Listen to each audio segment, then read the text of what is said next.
Mega project जो भारत को हमेशा हमेशा के लिए बदल कर रख देगा।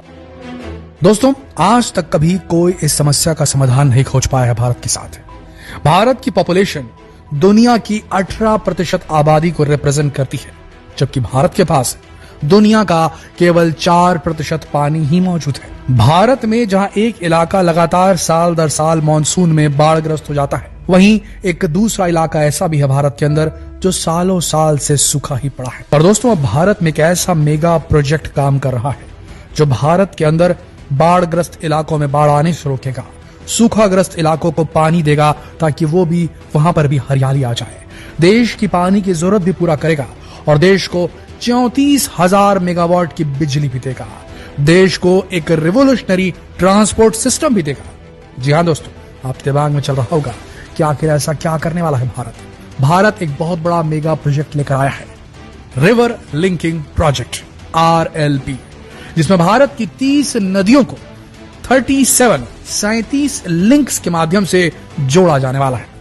लिस्ट हम आपको बताएंगे कौन कौन सी नदियों को जोड़ा जाने वाला है। और आपको बता दें दोस्तों, भारत की 30 नदियां, हर साल इनका पानी लगातार बहता था और समुद्र में वेस्ट हो जाता था। ना इन नदियों पर डैम थे, ना इन नदियों का पानी जहां जरूरत है वहां जा पाता था।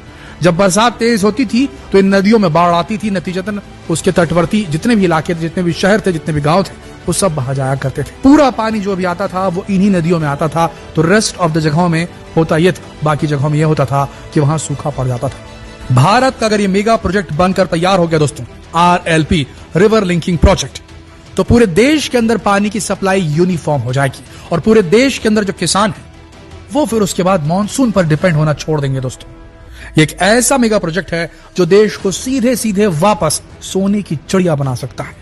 तो बड़ा ध्यान से सुनिएगा, आखिर RLP काम कैसे करेगा, कौन कौन सी नदियां इसमें लिंक होंगी, इतनी सारी नदियों को जोड़ने के लिए कितने डैम और कितने नहर और कितने स्टॉप डैम्स बनाए जाने वाले हैं। क्या इसके लिए नदियों का रुख मोड़ना पड़ेगा? क्या भारत सरकार के पास इतना फंड मौजूद है कि वो इस पूरे प्रोजेक्ट को पूरा कर सकती है? क्या भारत की 30 महान नदियों को जोड़ने का काम भारत सरकार कर सकती है? आइए जानते हैं इस वीडियो में। सोचिए कैसे भारत के बारे में, कल्पना कीजिए कैसे भारत के बारे में जहां पानी की कमी केवल कल्पनाओं में हो। सोचिए कैसे भारत के बारे में जहां बाढ़ और सूखे को खत्म करना केवल एक बटन के स्विच के क्लिक जितना आसान हो। सोचिए उस भारत के बारे में जहां खेती में इस प्रकार की हरियाली उभरे जैसी आज तक कभी नहीं उभरी। दोस्तों, ये किसी फ्यूचरिस्टिक नॉवेल की कहानी नहीं, बल्कि एक रियलिटी है। भारत के रिवर लिंकिंग प्रोजेक्ट का वादा है भारतीयों से। दोस्तों, दिल से बात करें तो RLP river linking project Bharat का एक डेयरिंग, एक साहसिक प्लान है जिसमें कई मेजर रिवर्स, कई मेन नदियों को कैनाल और रिजर्वायर्स के माध्यम से जोड़ा जाएगा ताकि पानी को सरप्लस एरिया, यानी कि जहां ज्यादा पानी है वहां से ड्रॉट प्रोन रीजन, जहां पर सूखा पड़ता है, उन क्षेत्रों में रीडिस्ट्रीब्यूट किया जा सकेगा।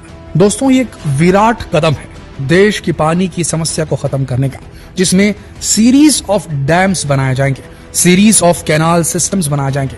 एक ऐसा इरिगेशन सिस्टम डेवलप किया जाएगा रिवर लिंकिंग प्रोजेक्ट के चारों तरफ कि भारत के हर इलाके तक पानी पहुंचे, जहां सरप्लस है, जहां ज्यादा है वहां से कम की तरफ पहुंचे।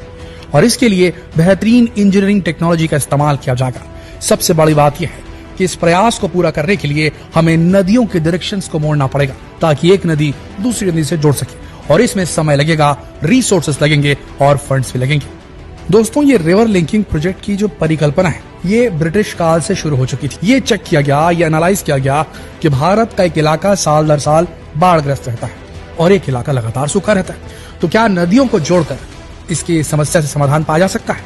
इसके बारे में आर्थर कॉटन नाम के एक ब्रिटिश इंजीनियर ने 19वीं सेंचुरी में प्रपोज किया था कि जो मेन नदियां हैं भारत की उन्हें लिंक कर देना चाहिए और इससे ट्रेड बढ़ेगा, ट्रेड यानी कि व्यापार बढ़ेगा। नदियों का जो रास्ता है उसे इनलैंड ट्रांसपोर्ट के लिए इस्तेमाल किया जाएगा, बोट चलेंगी एक शहर से दूसरे शहर जाने के लिए।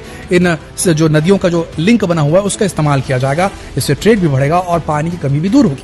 तो आर्थर कॉटन नाम के एक ब्रिटिश इंजीनियर के दिमाग में ये आइडिया आया था 19वीं सेंचुरी को, पर यह पूरी तरीके से परिष्कृत नहीं था। फिर आया 1990 का दशक, जिसमें डॉक्टर KL राव, जो फॉर्मर इरिगेशन मिनिस्टर थे, सिंचाई मिनिस्टर थे, आपको बता दें वो ऐसे सिंचाई मिनिस्टर नहीं बने थे, उनके पास डैम डिजाइनिंग का बहुत बड़ा एक्सपीरियंस था। डैम डिजाइन क्या करते थे तो उन्होंने परिकल्पना की थी कि नेशनल वाटर ग्रिड डेवलप करना चाहिए देश के अंदर, जिसमें नदियों को जोड़ा जाना चाहिए।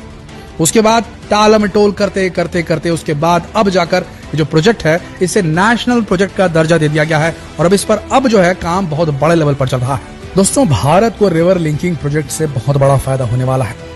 पहला, एनहांस्ड एग्रीकल्चरल प्रोडक्टिविटी, ये बढ़ जाएगी, कृषि की उत्पादकता बढ़ जाएगी। इंप्रूव्ड वाटर अवेलेबिलिटी, जिन इलाकों में पानी नहीं पहुंचा था वहां पानी पहुंच सकता है।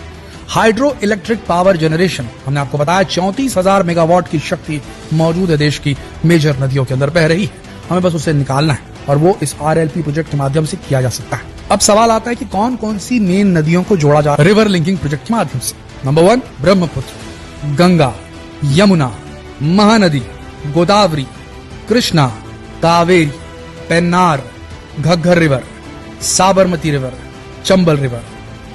तो इन सारी जो नदियों को जोड़ा जाने वाला, और भी कई नदियों के नाम है जो अलग अलग इलाकों से निकलते हैं। दोस्तों, प्रोजेक्ट इतना बड़ा है और इतने सारे फायदे देने वाला है तो उसके सामने कुछ चुनौतियां भी है। पहली चुनौती है टेक्निकल हर्डल्स। अलग अलग टेरेन में अलग अलग जो जमीन की सतहें होती हैं वहां पर अलग अलग प्रकार के डैम्स लगेंगे। अलग अलग नदियों का बहाव अलग है तो अलग अलग तरीके से उनको हैंडल करना पड़ेगा।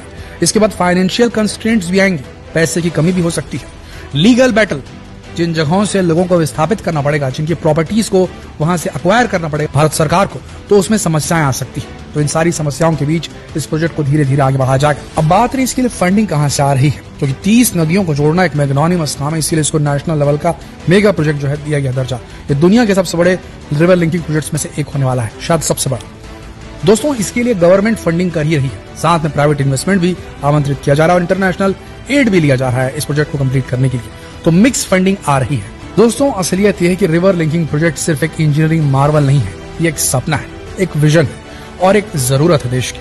जब भारत अपनी डेस्टिनी को रीडिफाइन करने के ब्रिंक में खड़ा है, दुनिया अपनी सांस रोके हुई है, क्या ये वो प्रोजेक्ट होगा जो सब कुछ बदल कर रख देगा? सिर्फ समय ही बता सकता है। लेकिन एक चीज एकदम पक्की है, रिवर लिंकिंग प्रोजेक्ट महत्वाकांक्षा, उम्मीद और मानवता की बेहतरीन स्पिरिट को, उसकी रूह को, उसकी आत्मा को दर्शाता है। और हो सकता है आने वाले समय में हम भी अपने जीवन में इस प्रोजेक्ट को खत्म होता देखेंगे। हालांकि प्रोजेक्ट बहुत बड़ा है दोस्तों, 30 नदियों को जोड़ना, न जाने कितने डैम, न जाने कितने कैनाल्स, न जाने कितने इंफ्रास्ट्रक्चर चेंजेस करने होंगे, तब जाकर ये प्रोजेक्ट पूरा होगा। लेकिन जब पूरा होगा तो शायद राजस्थान तक भी पानी पहुंचेगा और शायद फिर तब बिहार में हर साल बाढ़ नहीं आएगी।